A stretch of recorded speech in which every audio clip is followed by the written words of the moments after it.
Good morning and good afternoon, and thank you for joining us today. Just a couple of quick housekeeping items before we get started. Attendee lines are muted, but we do want this to be as interactive as possible, so please use the Zoom Q&A interface at any point during today's call. We have reserved times toward the end of today's session for a dedicated Q&A, but we may take those questions during the course of the discussion as well. Lastly, today's session is being recorded, and all registrants will receive a link to view today's discussion at their convenience. With that, I'm going to turn it over to Samantha Singh of Lumina Communications. Samantha? Thank you, Mike. Hello, and welcome to Lumina Communications Thought Leaders in Conversation virtual series. It is difficult to comprehend everything that has transpired around the world over the last year. The world we knew pre-pandemic has changed forever, and the need to use innovative technologies to advance the way people live and businesses operate has never been greater. Today's discussion will focus on infrastructure technologies and how that's changing the cloud landscape, with serverless applications to real-time infrastructure monitoring to investments being made in mission-critical technologies, and how they are able to succeed in a dynamic and uncertain market with a strategic focus on their buyers. I'd like to welcome the following speakers to our discussion today. Amy Abatangle, CMO of NetData, a real-time infrastructure monitoring solution provider. Prior, she's led marketing and sales roles for Untitled and Ericsson Edge Gravity and many other tech companies. Anshu Agarwal is currently the CEO and co-founder of Nimbella, a serverless cloud provider, also on the board of ZenSpace, and prior has held many marketing and sales function and product roles for companies such as Sodexo, Juniper, HP, and others. And Bethany Mayer, executive partner of Sears Capital Group, a PE firm investing in mission-critical companies. Bethany is also the former CEO of Ixia, who's led the successful acquisition to Keysight Technologies. Currently also on the board of Box, Marvel Technologies, Sempra Energy, and Lam Research. Thank you all and welcome to our discussion. Hello. Hello. Okay, we do have the powerhouses here. What can I say? And by the way, happy International Women's Day. And we couldn't be greater to have you all join in our conversation. So let's just jump in. I think a lot has obviously transpired this last year, which I think we've all been very familiar with. And ideally, I kind of want to open it up to give us all maybe a chance to really talk about, who we are, what our company is, how we've been able to shape the industry, and how that has really impact and or been a challenge this past year. Anshu, let's start with you. Well, thank you, Sam. First of all, it's a pleasure and honor to be here today. So Nimbella, I'm just going to give 30 seconds on Nimbella, what we do to set the stage of this. So Nimbella is a cloud agnostic serverless platform provider, and serverless is the latest era of cloud computing that hides the infrastructure from the developers, so development can happen at the pace of innovation. So what we are doing at Nimbella is we're making serverless on Kubernetes frictionless in a way that an enterprise can leverage all the benefits of serverless in the cloud of their choice. So what's happened in the last 1 year is the pandemic has accelerated the adoption of cloud and cloud-related technologies. It has put way more pressure on IT to make sure that the technologies that they bring are catering to the needs of a distributed workforce, first of all, but they're also easy to adopt. And since the reliance on the cloud has increased so much, so is the need for multi-cloud because the organizations need to be future protected. Thank you. Amy, would you like to go next? Sure. Thank you so much for having me. I'm excited to be here and be able to join the discussion with the other participants today. So NetData is an open source platform that was developed specifically for IT infrastructure monitoring for people who aren't necessarily monitoring experts. So, while monitoring is sort of a crowded market, a lot of companies end up spending a ton of time and resources to set up very basic monitoring and troubleshooting that doesn't necessarily trickle down to everybody within their development team. So a lot of times when it comes to sort of real-time issues, it's a challenge for those people. So the reason that NetData is a little bit different is because we put the tools directly into the hands of DevOps engineers. And we do that in part through an open source agent, but also through a cloud platform that gives holistic views into infrastructure monitoring. We were very lucky in that we're a global remote team. So we were sort of in some ways future-proof, even though the pandemic has impacted us somewhat. We had the sort of basics in place to have the team continue to be able to develop. And we actually have seen a big uptick in the adoption of the product because infrastructure has become so important. As more and more teams have moved online, the needs for visibility into that monitoring infrastructure have only increased. Agree. And it's almost like you had a crystal ball to know what was going to happen. So you guys were ready. You're ready to hit the ground. We're ready. Bethany, how about you? Thank you, Sam, for allowing me to participate. And these days, I actually have a number of different roles. I'm the executive partner of Cirrus Capital, one of several executive partners, and my role there is to chair companies, actually provide both due diligence as well as chair companies that we acquire. One of the companies actually that we acquired several years ago and that I was the executive chair of this last year is Pulse Secure, which was primarily secure access for remote access. So, as you can imagine, that company did quite well over the course of the pandemic because basically companies needed to essentially move all of their workers to remote locations, whether it was their home or whether it was a remote site. So essentially the VPN technology that we offered, as well as the zero trust network access that we also offered was quite popular. And we ended up selling the company this last year. I also serve on 4 public boards. Fortunately, all of those companies have done very well during the course of the pandemic. It's been interesting to see their reaction, and I mean, the amount of compassion and thought put into how they work with their employee base as well as their customers and other stakeholders.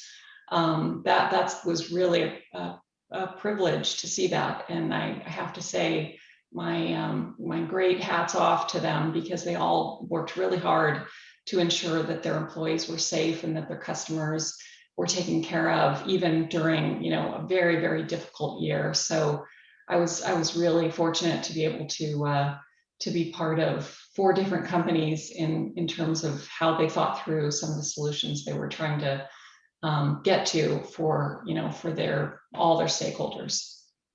Oh, it's really amazing to hear that. Well, I think you, like everyone, has had to really pivot, right? We've had to pivot to our new normal, which we're all working from home, trying to figure out how to get the best lighting for Zoom calls, and have had to, try to embrace with other things, like work and home, all in the same 2x2, and there's really no separation. So there's a lot of obviously different stresses.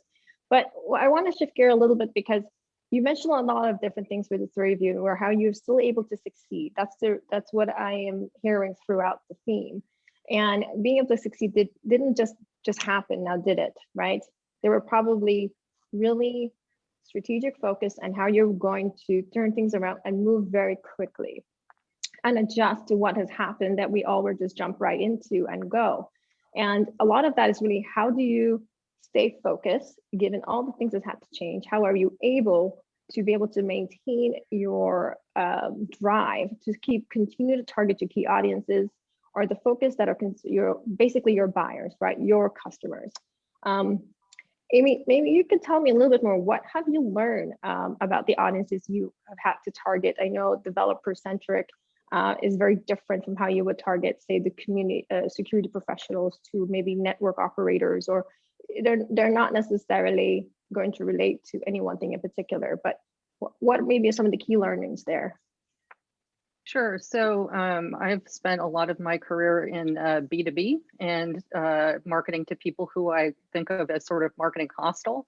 So as someone who myself runs ad blockers and is keenly aware of things like data privacy, I understand that these aren't folks who are necessarily going to be clicking on display ads and giving up personal data. So, you know, understanding how to come from a place of authentic conversation and build respectful interactions that are based around a value exchange has been incredibly important.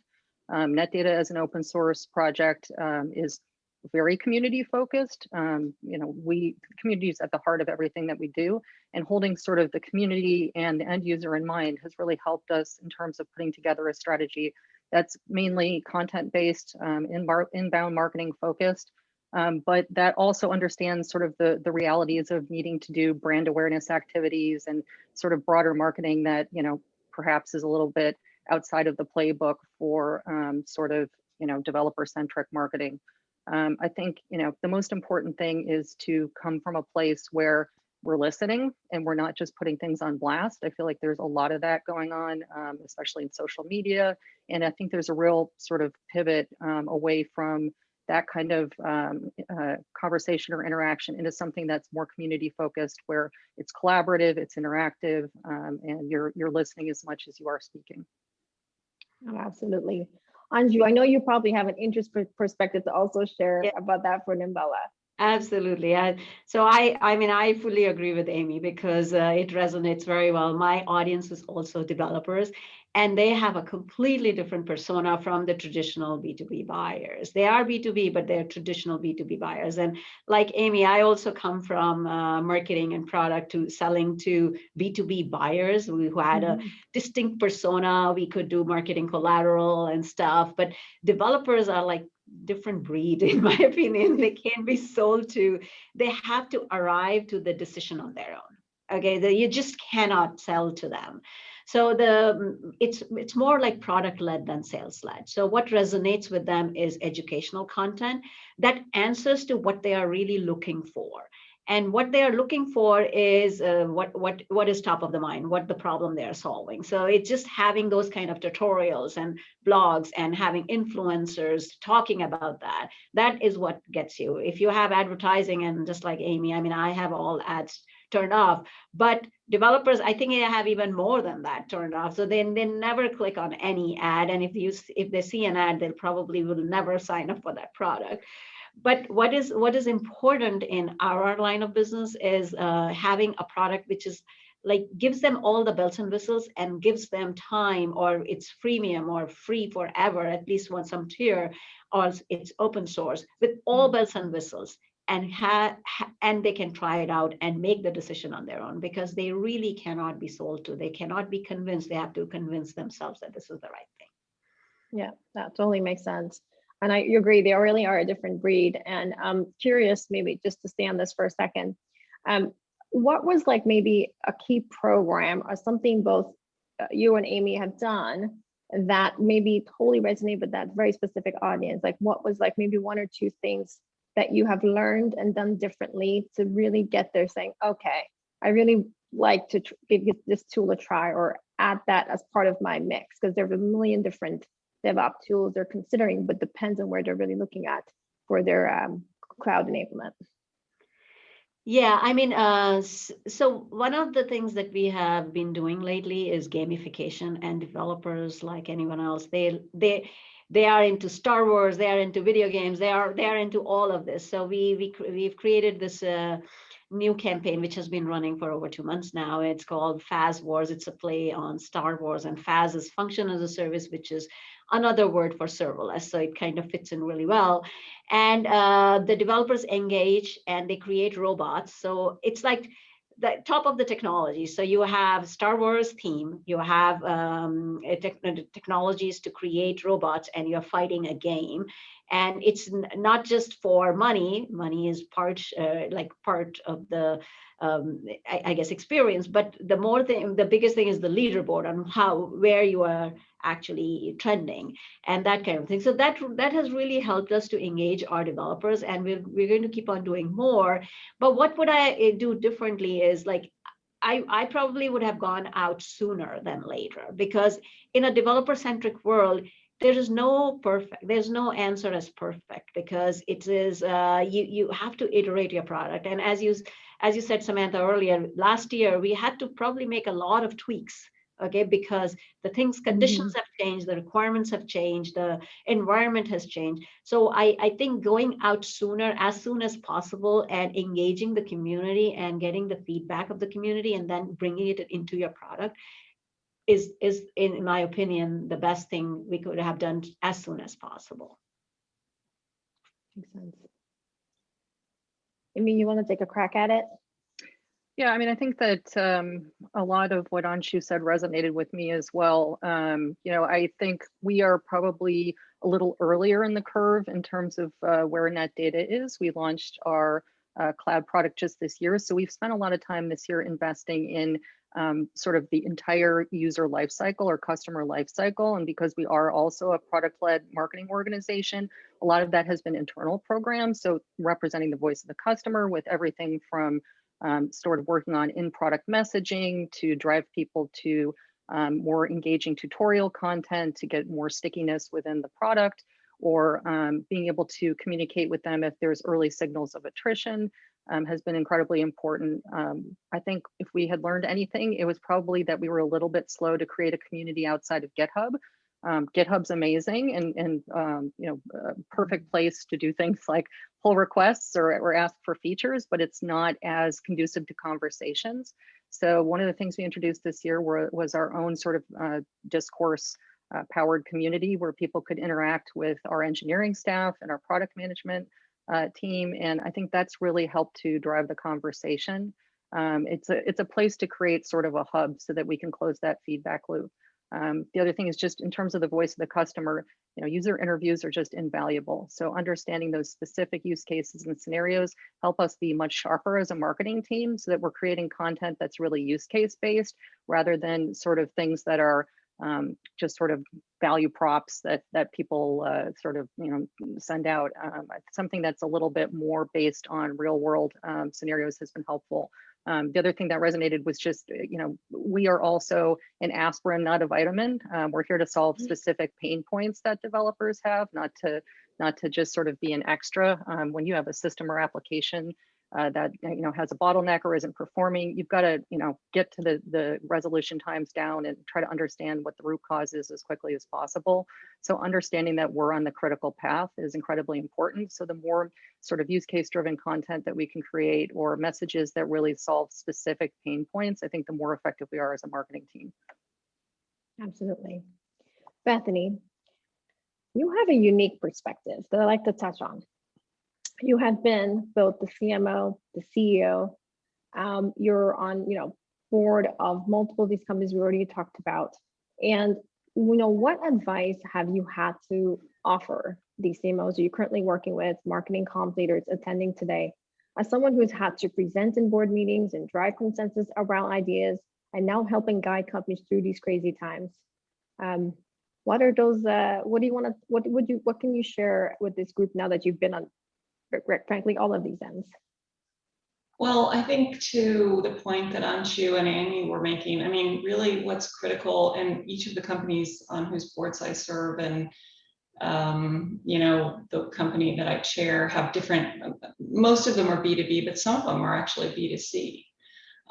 In all cases, actually trying to ensure you have an authentic relationship with your customer and that you're communicating very regularly and, from the purpose that the company is bringing to the table is really critical. I see that when, as an example, with Sempra Energy that has several utility companies that are part of their portfolio. They really, these are consumers, so they have to speak to these consumers and help them with their needs during this pandemic time. That was really important to them, and the way they communicated with their customer base.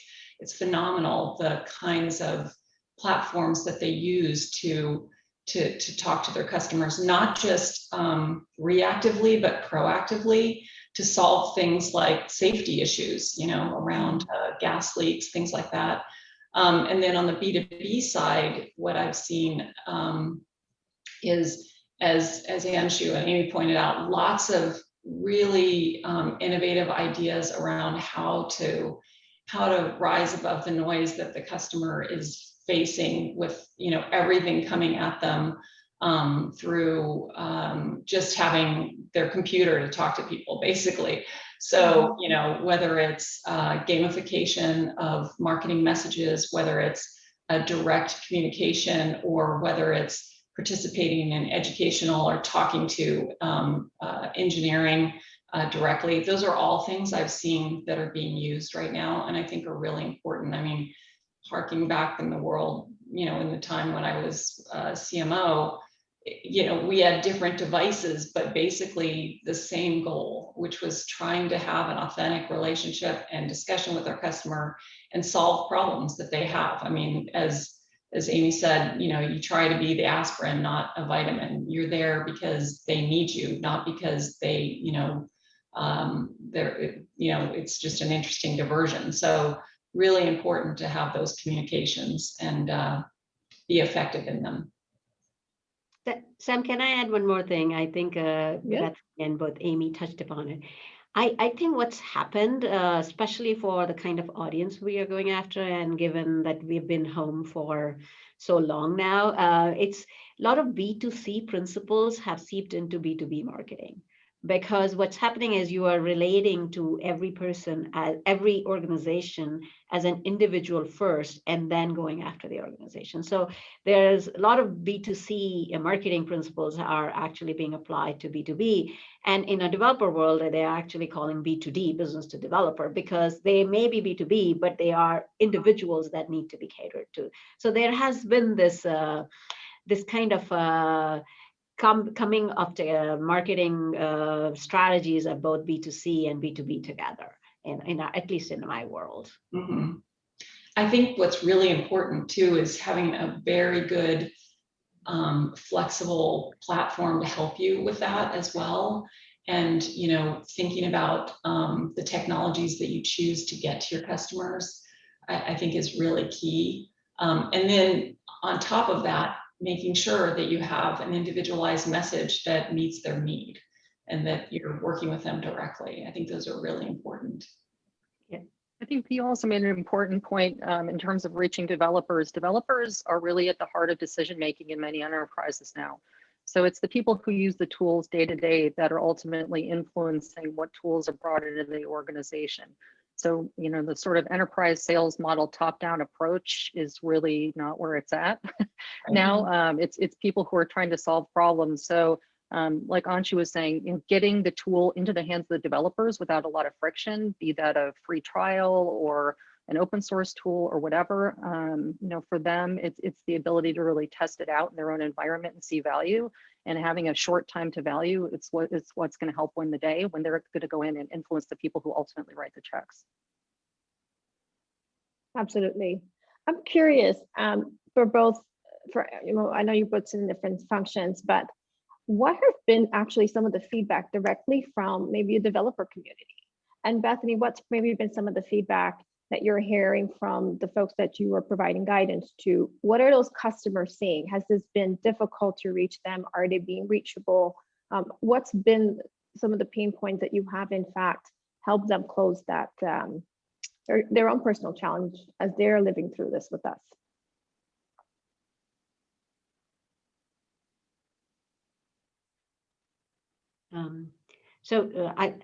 Anshu, please, yeah. So the challenges have been that there is just, you know, since I'm particularly going to refer to last year because it's kind of a unique year in many ways. So there are so many technologies, and since everybody is at home, they are, it's like they are kind of captive audience and not so captive. So even if you say you are having a conference, for instance, virtual conference, they're really not a captive audience there, because they may be checking Slack, they may be checking their messages, they may be listening to the conversation, or they may think, you know, they'll come back to it again. So that has been a challenge, even as a marketer or as a consumer of that content, because now there is so much available that I don't even know how to prioritize. So I mean, when I am going to conferences, actually I don't think even my 50% attention is there. So there is this rising above the noise is become really, really difficult for companies, and understanding what's noise and what's for me is becoming difficult for the community, for the developer community, or whoever the buyer community is. So that probably has been the challenge that I mean, that has to be that we've been trying to handle. You know, how do you reach your audience, and how does your audience feel that this is something I need, I can take, and I want to try it out, or I want to work with. So for me, that probably has been one of the things. How do you keep your audience captive? Yeah, I would agree. I think that, you know, talking at your customer and your audience, especially right now, is, you know, basically, as Anshu said, they're distracted. I mean, there's a lot of things going on their computer in addition to you doing your webinar. And so if there's a way to make it interactive, I think that's a better way to engage people, because essentially, you know, they've got 10 billion applications running. They're, you know, between whether it's Slack, whether it's they're checking email, whether, you know, it is texting them, whatever it is, they have a level of distraction, and also a level of sort of separation. I mean, you know, they can kind of tune out. And so even just as a consumer, it's hard to, for me, it's hard to just stay engaged. And I think the way to do that is through interaction versus just being, you know, sort of a one-way Dialogue. messaging vehicle. Yeah, so. Absolutely. Amy, did you have anything you'd like to add to that? To amplify what you were saying. Oh, sorry. Yeah, I was just going to say, just to amplify what Bethany was saying, I think there's also an element of burnout. You know, people, if you're working out of your house, you have a lot of competing priorities. It becomes even less possible to turn off work at the end of the day or the end of the week. So I think, you know, one of the things that we've noticed is actually dialing down interactions has actually been more effective for us. So we reduced the number of email newsletters we send. We reduced the number of CTAs in those newsletters so that there's a little bit more focus, and that every interaction, like Bethany was saying, was creating value, so that it was like a little bit less noise just on even our own level. I mean, obviously rising above the overall market noise, this is a challenge, but just understanding sort of where your users are at a given time, I think, and reacting to that accordingly can be really effective. Absolutely. And there's no doubt, I think that everybody's got fatigue, Zoom fatigue. Sorry, we're on this, and all kinds of fatigue, tech fatigue. You're right, there's a lot. And it goes to show, like, it has been very difficult, and even for the world I sit in, which is PR, as we all know. So this means I have to ask this question. How has the function of public relations has really helped your business model, or even like with the idea of trying to target your, you know, your customers or your ideal customer persona, or has collaborated in with you in the marketing initiatives? You know, just maybe Amy, if I'd like to start with you. Sure. I mean, I'll be honest, I've definitely encountered resistance bringing PR into early stage companies where, you know, folks don't necessarily understand the value. But I think it's actually extremely critical when you're trying to establish not just awareness, but credibility for your company and its leadership. There's no better way to do that than earned media. It's not the same as paid media. So, you know, those sort of early news placements and awards and events can really make or break the persona of the company and the brand presentation. I also feel like storytelling can't just happen in one channel. Not that omni-channel marketing is exactly, you know, earth-shattering at this point, but of course those efforts are a lot more effective. And to me, PR is a force multiplier for that. Yeah, I agree with Amy. You know, I come from a marketing background also, so I think I relate to it very well, but it is a hard sell to others who don't have that background, because, you know, early stage company, what do you need PR for? You need customers, and that's what it is. But I think what PR has given us is they give you a because we're not hiring all functions of marketing when you're early stage. You have a very, very small group, or if you have one or two people, that's great. But what PR gives you is like a fan out of resources, where somebody is a specialist in social media, somebody is a specialist in speaking and speaking engagements and all that. So you get that support, that broad-based support. And PR is the same way like it would be for traditional business. However, the tactics and type of content changes. So the content, instead of going after traditional press release, it becomes more blog centric. There is more trade press, educational trade press, than news centric media. So all of that PR helps you actually reach. And it's really, really important to get the earned media and also the speaking engagements, which are not paid and everything. And actually PR creates this environment where you are getting calls, you're being referred, you are being quoted in articles, you are getting, what is your commentary on this? Otherwise, you get so lost in day-to-day work that you would never do it on your own. So PR gives you a support even to an early stage company at a point where they actually really need it, because they need to earn the media attention at that time. Yeah, I would agree as well. I mean, I was in marketing roles for many years, and product roles for that matter. And I was in startups and large companies, and in all cases, especially in startups, I actually thought that PR was the best money I could spend to get my message out to my audience, because it makes you look bigger even when you're small. Absolutely. Yeah. And that's really, when you're a startup, that's, I mean, one of my startups was 11 people, and so you have to look way bigger than 11 people. And to Anshu and Amy's point, sometimes not everybody in the company gets it, but when it's done well, people are really surprised and also amazed that you can end up in an article talking about your, the area of expertise that your company's in, and providing value to your customers so that they know who you are. And again, as they both mentioned, earned media is very important. And that's really what PR can help you get. In addition to all the work with analysts and with going beyond trade press into business press, those are opportunities you cannot get without PR. So I think it's very, very valuable to the smaller companies, more so even than larger companies, because it just makes you look bigger and more relevant.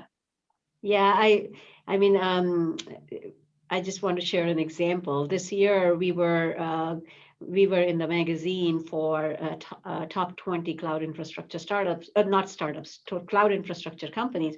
And we are next to Google, AWS, Microsoft, Oracle, Nutanix, VMware, Red Hat. I mean, these are really, really large companies. Being in that cohort actually makes you look bigger. And Bethany, it's really important to be seen as bigger player, because you are going after the same enterprises. So if you are a very, very considered a very small player and not in the same cohort, you kind of lose out on it. So yes, PR definitely gives that. Well, we're rooting for the David. Go ahead, Amy. Oh, sorry. I was just going to say, one other thing that I think has been important for us as well is pursuing a thought leadership strategy has really helped to put a human face on the company. And when we talk about, again, marketing to developers, being able to connect that to real people who are telling anything from the founder's story to, our developer advocate, speaking on technical topics, has really helped to sort of humanize that in a way that I think other sort of marketing channels can't. It helps to build that authenticity in the relationship. I couldn't agree with you more, but full disclosure, I did not pay anyone to say these things about PR. Full disclosure. That means I still have a job tomorrow. So thank you all very much. And I like all your points, and this is just a little snippet. There is a lot of truth to when I'm talking to a new client or even a prospect about the value of PR, no matter what size you are, your startup, established, whatever, I find that they want to understand, is there real value? How do I measure ROI? How do I know this is going to work for me? So I often get a lot of those questions to kind of, because it is a big spend and an investment. So we try to give them an understanding that if you want to differentiate yourself, which is the big thing here, and get beyond the noise that is so saturated by the big players. And Anju, I appreciate you sharing that example of how you're being featured in an article about the big guys. That's the point of what we try to do, to see that you can still stand tall with everybody else. Absolutely. Okay. Yes, great. I'm going to shift the gear again. Let's talk about, like, where we are now. So there's a lot of opportunities and trends that are likely to happen this year in infrastructure management, right? Especially when we go into the next generation of cloud infrastructure. How is all of these new things going to support this new normal that we're all in with new technology adoption? It could be anything, right? Maybe Bethany, we can start with you. So it's been interesting over the last year to see really the trends. So, as you know, I have different companies that I work with, but all of those companies actually are transitioning in some way. Either their product is sold in the cloud, their product offers cloud infrastructure, or they're moving to cloud infrastructure.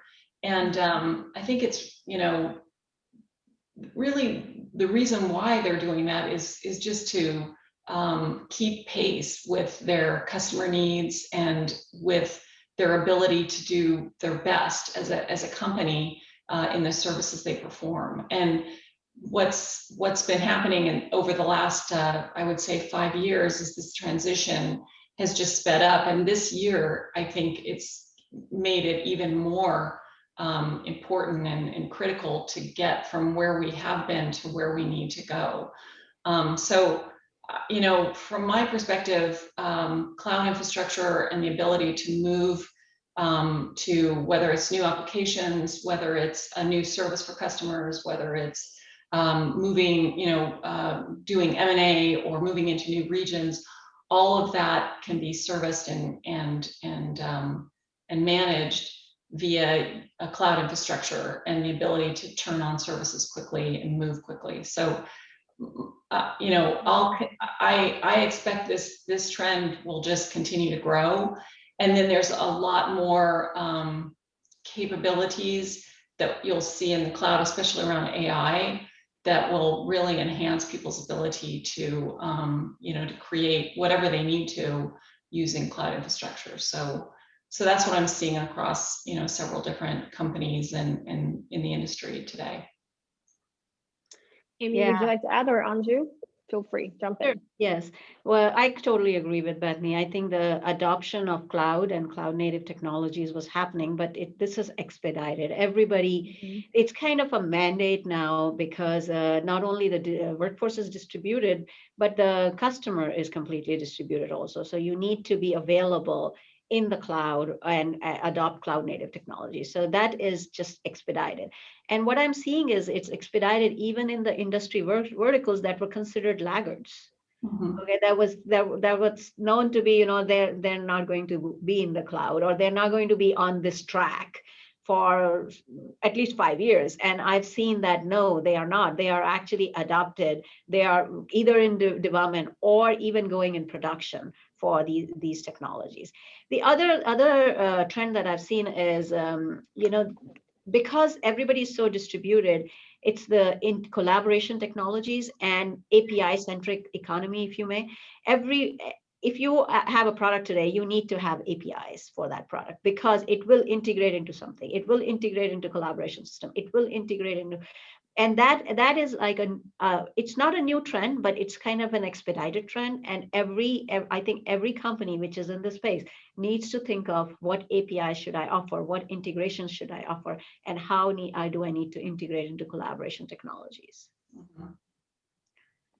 Yeah, I would say that looking at not only the scaling of cloud infrastructure, but I mean, there's a lot of different trends converging at once, whether it's IoT or edge deployments. From our side, we need infrastructure monitoring everywhere, on premises and everywhere in between.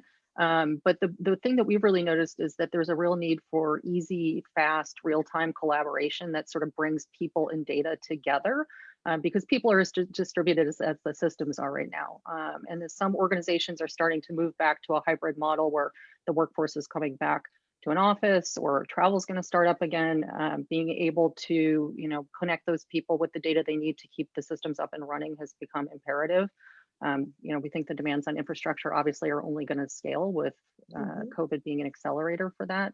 But I think it's going to have a renewed focus on sort of resiliency and ease of use and availability. And for us, that really means like real-time troubleshooting.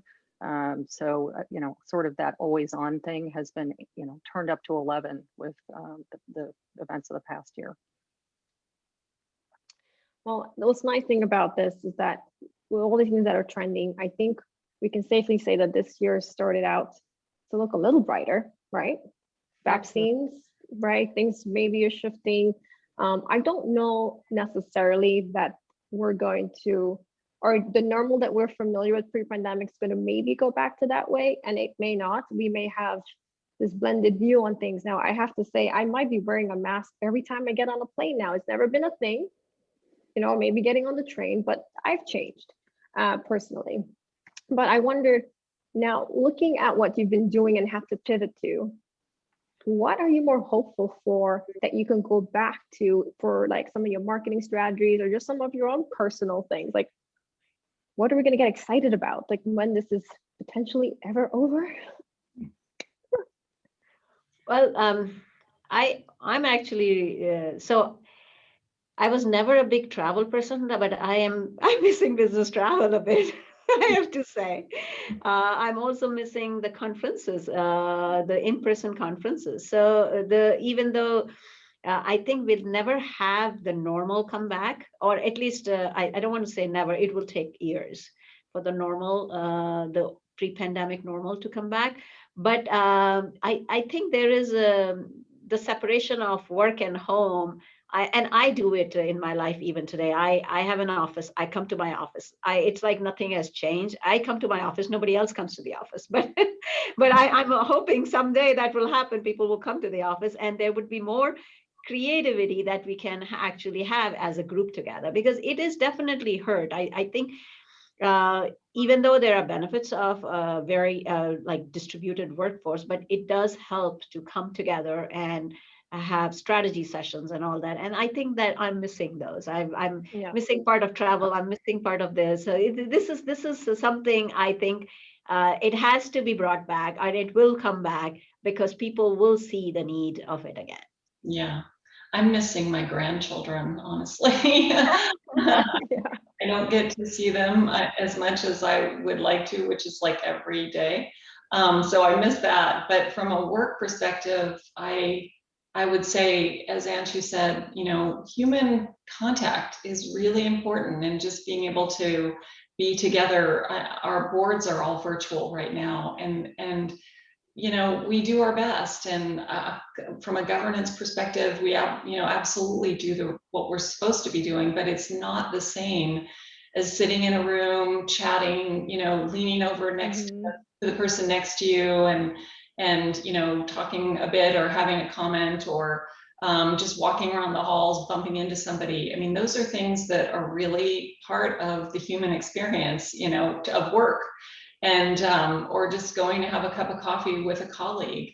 So I really miss those things, and I'm looking forward. As Anshu said, I lived my life on a plane for a very long time, and not all that excited about that. However, I've actually gotten a hankering for getting on a plane again. So, anyways, I'm certainly looking forward to this time coming to an end. And yes, it probably won't be completely the same as it was. It never will be, my suspicion is, but we've learned a lot of really good things as a result of this experience. But it is human touch, and being able to just sit in rooms with people that you enjoy and also learn from and create with. We need to do that again. It's good. I think I have a little bit different viewpoint. I personally see limited value from giant conferences and did even pre-pandemic, and I hope that they go away. I would love to see a lot more sort of focused meetup style events that have a measurable ROI. You can have authentic conversations, you can have real interactions. They're a little bit more focused on a specific audience. I'm hoping that maybe that we're moving past the age of the giant conference and the things that are just sort of really difficult to measure what the effectiveness or value is. I'd be happy to never get on a plane again to go to a giant conference. So. And save more money on these conferences, I'm pretty sure. You're right. I think it teaches us all that we could work differently. Look how many times, I mean, I'm not saying virtual conferences is where it's at either. I've heard good and bad on both ends, right? But I wondered what sort of new things that's going to stick. I'm not entirely sure. But Amy, I do have a question from the audience. So I'm going to start sharing some of these because I want to make sure I'm able to get to some of those. Question for Amy. You mentioned customer stories as being an important part of the mix for you right now. Are you finding that customers are more apt to participate now than before COVID and work from home? Yeah, I mean, just to clarify, we're really looking at customer stories less from a marketing perspective than we are from a product learning perspective. So it hasn't been as much about blasting out success stories for us as it is from really learning from the specific scenarios where users are benefiting from our product or finding limitations in the product. I think we've had the benefit of having a very passionate and engaged user community, which has put us at in a natural advantage in some of these situations. I think there's probably been I wouldn't say there's been more engagement in terms of sort of people willing to go on record for sort of customer success stories, but there's definitely been more engagement for people who want to give you feedback about what the benefits of your product are, where they're running into issues, what kind of feature set they're looking for, how they see you in a competitive landscape, and that's really been invaluable for us as we continue to build out features. All right, thank you for answering that. I have a question that's open to all. What advice do you have for CMOs who are trying to plan for the future and shift plans for a post-quarantine world? Whoever wants to give that a try. Okay, so my advice is, I think you have to, if you have an idea of your ideal customer profile, so double click, focus on your ideal customer profile, have your buyer persona really, really clear, and go after that. Create educational content, create, as Amy mentioned, it's get more user reviews of it. And so that would be my advice to CMO. It's like the laser focus on your customer and not a broad brush of activities, because the broad brush of activities do give something, but something sticks and something doesn't, or majority of the things don't. So just that laser focus would help. And my advice, actually, back to Amy's earlier point around user groups, I think those are really valuable. I think being able to figure out a way to ensure your users are interacting with each other and with you actually is a really valuable thing, especially if they're able to help each other and you're able to help them in an interactive manner. Once you've really focused in on who your customer is and what they need and your relevance and how you're solving their problem, as Anshie said, I think that interactive relationship and actually allowing your users to talk to each other is really powerful. It's been powerful for a really long time, and it will continue to be powerful because it's kind of a force multiplier around both education as well as feedback about the product. So anyways, that would be my advice, is figure out a way to create that community and be comfortable allowing them to communicate with each other, good, bad, ugly, as well as, educate and learn from both you and each other. Yeah, I would put in a plug as well for tooling. Maybe it's because I came out of a development and ops background myself, but keeping on top of tooling for marketing is incredibly important. So we've benefited this year, for instance, from, in addition to a normal CRM, evaluating a couple tools that are community CRMs. So they specifically give visibility to people who are contributors, users, outside of a normal sort of customer profile. Things like overall brand awareness tools that can pick up any mention of your brand. So you get to see the full range of contexts, whether it's from, obviously it's social media or PR or other activities, but also things like forums where there may be mentions of a technical product that might go under your radar. That kind of tooling has been really important. It's a great point. I have, another questions from the audience. We've kind of hit at it already, but let's give it a try. Do you have any suggestions for startups who want to start out with PR, specifically around ways to measure PR success? Anju, would you like to start or give that a try? Okay, sure. Putting you on the spot again. No problem. So the metrics for PR, the way I measure it is, it takes time, first of all. So don't start measuring the day one, okay? Because your PR team is also like a new employee, which will take time to learn and get the hang of it. So give some time, and then the measurements have to be around, what are the opportunities you're getting from them? Are you being talked about in your trade press? Business press is very hard to get, and if you can get business press, that's your PR team is a gem. Okay, but those are like the traditional metrics. The other metrics that I have found it useful is, if the PR team is able to answer are able to get you opportunities that are related to your field, that means they are really they understand your business very well. And they are getting questions, and because there are so many trending, like if you go on LinkedIn, this is trending. And if your PR team is coming back and says, this topic is trending, do you want to comment? Those are the things that really add value, because you as a person who's in charge of day-to-day running the company and the business, and also the marketing department, you don't have time to look at all of these channels. And there's so many channels to observe, but your PR team can bring it to you. And this way, I measure it. If I get more and more opportunities to comment, if they can keep me more busy, although I don't like to be more busy on stuff, but if they can keep me more busy, that means the PR team is doing their job. Yeah, just to jump in, I don't know why this always seems to be such a difficult question for marketers to answer, because it's super measurable. I mean, you can look at referral traffic in whatever your analytics platform is. The kind of tools I was talking about that monitor brand mentions can, give you a very good sense of what your baseline number of mentions are. And when you see those, amplitude spikes, you can attribute that specifically to PR activities. We always get a share of voice report. I mean, these things are very easy to tie to gross impressions. So I think unpacking that mythology that PR isn't measurable is something that's, incumbent on all marketers who want to have that as part of their mix.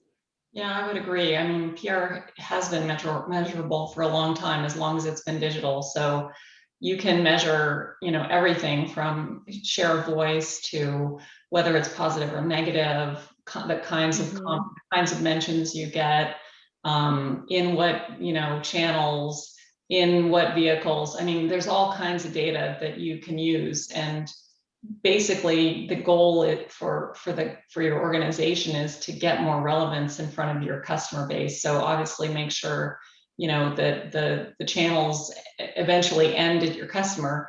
But I mean, these are all very measurable and very useful, actually, to help you understand the benefit you're getting from PR. Absolutely. I mean, honestly, you guys can do my job. You're amazing. This is fantastic. So good.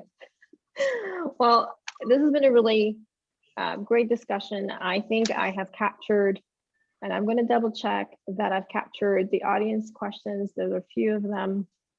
And ideally, I actually just want to, ask maybe one last wrap question. Today is International Women's Day, and in honor of this very beautiful day, This year, we should be proud of the many women achievements that has been accomplished to date. The first female vice president goes without saying. And women making a mark in history. Wow, what a beautiful thing we've all been able to experience. Today, women has held 7.4% of the CEO position, right? And women with senior management position has grew to 29%. I think we're making some good progress, right? But there's still a gap. Including here, you've all these wonderful women here. You've all paved the path forward for other women to rise up, be brave, and choose to challenge the status quo. You're also all very accomplished and inspirational women leaders in this tech industry. My question is, what advice do the women that are out there maybe watching this might aspire to walk in your footsteps? How have you created more equitable opportunities for women? Or in the theme of this is, how have you choose to challenge the pledge of creating more equitable opportunity for women? Bethany, would you like to start? Sure. So when I started in the industry, it was a long time ago. And I was generally, even as a CEO, mostly the only female in the room. And as a public company CEO, that was also, I would go to, investor conferences, and I would be the only woman as I looked around anywhere. And I would say that whenever I entered a space like that, where I was the only woman, you're there with your expertise and your capabilities, your skills, your education, everything that you bring to the table. You should always feel very comfortable that you have value, you are there to do a job, and you should go do it. You should never worry about the fact that you look so different than everyone else around you. And frankly, I found that by basically just thinking about, the role that I was playing and the job that I had to do, I was very comfortable in stating my case and raising issues and, bringing my expertise to the equation. So, remember what you've done, who you are, what you've accomplished, because that's really the value that you're bringing into that room. And the other thing I would say is that you're standing on someone else's shoulders, and others are watching you. And so what you accomplish, the things that you say, how you grow your career, all of that really, really matters. It matters to your children, it matters to your colleagues, and it matters to those coming up behind you, because they see that it can be done. So in any case, I feel really fortunate that I have lived my entire career in technology. It's been a really fascinating, exciting journey. And there are a lot of other women who get to participate in that and grow in that. And I hope they do. Thank you. To Bethany's point, actually, I was the only woman in my engineering class, and it was tough. All guys in the class, and that's how my journey started. But I do believe, so this is my advice, and people should take it with a grain of salt, but I do believe that perfection is truly our enemy, and women especially don't want to make mistakes. Therefore, we end up either not taking risks, or we try to do it all to make it right, okay? But mistakes will happen, missteps will occur, and it is the momentum that matters. So we can learn from our mistakes, but we can't make up for the lost time or the lost opportunity. So my advice is make mistakes, fail fast, and you will recover. And believe in yourselves. You have to be your own cheerleader, because no one will do it for you unless we do it for ourselves. So that is my one advice, just do it. So I agree with what both Bethany and Anshu said. And I would say that also, if you can, try to find a mentor. That's something I've really struggled with in my career, in part because I was often also the only woman in the room. So I've had to figure out things by myself or go it alone, but it's made me really invested in trying to develop anyone I'm lucky enough to have on my team or who I work with. And I also try to never stop learning and really make sure I'm listening and learning from, whether it's my direct reports or my peers or my managers or my network at large. And I think that it's really healthy to sort of question your assumptions, and part of that will kind of keep you current. So. It's amazing. And thank you all for sharing your advice. You certainly have opened doors for other women like myself, leaning in and taking notice, and quite frankly, taking notes all in here. And now I have to make them actionable. But I have to agree, having a mentor and jumping in and figuring it out is the best way to just get started, right? So today, thank you so much for sharing all your advice. I hope the folks that are listening in today, whether you are a current CMO or C-level executive, whether you're in DevOps, in different types of communities, PR, comms, I hope this discussion was helpful to you. I hope that what we're sharing is these educational discussion among people that are in the field. And we'll keep having these opportunities to talk a little bit more about these webinars. And I hope you all come back again, and this wasn't too painful. And thank you so much. It's been a wonderful discussion. And I'm going to wrap here. And Mike, I think you are going to close us out.